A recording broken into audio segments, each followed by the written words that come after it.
lernen Personalpronomen. Ich bin Maya.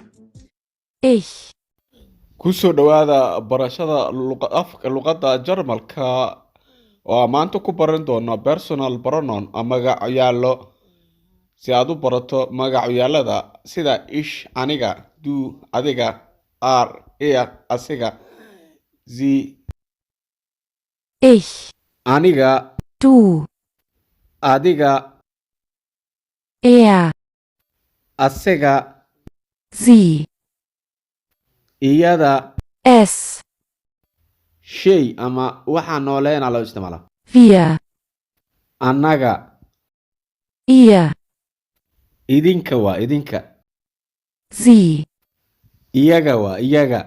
sie, ziidan weyn waa mid xushmad ah oo qofka aad xushmeynaysa sida macalinka dhakhtarka qofkaa weyn zii adhaysa.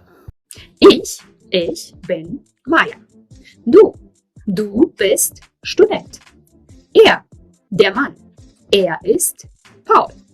Sie, die Frau, sie ist Paula. Und es, das Kind, es ist Anna.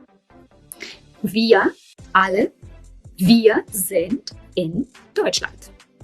Ihr, ich nicht, aber ihr seid Studenten. Sie, die Gruppe, Sie sind Sportler. Und Sie, Herr Schmidt, Sie sind Professor, richtig? Ja, ich bin Professor. Also, ich bin Maya, du bist Student und wir lernen Deutsch. Danke und bis bald. Tschüss. intaas ayaan kusoo gabagabeynaynaa maanta barashada pronoun ama magacyaalada. marka dambe ayaan baran doonaa pronounka zaynka uu qaato ama verb to be-ga ama ficilka uu qaadanaya iyo tusaalooyinkiisa.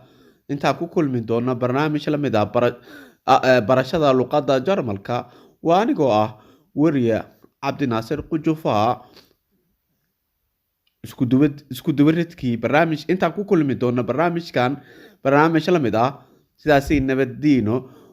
waa isku dubaridkii qaabayntii jarjaradii waa anigoo ah wariye Cabdinaasir Qujufa, freelance journalist and photographer.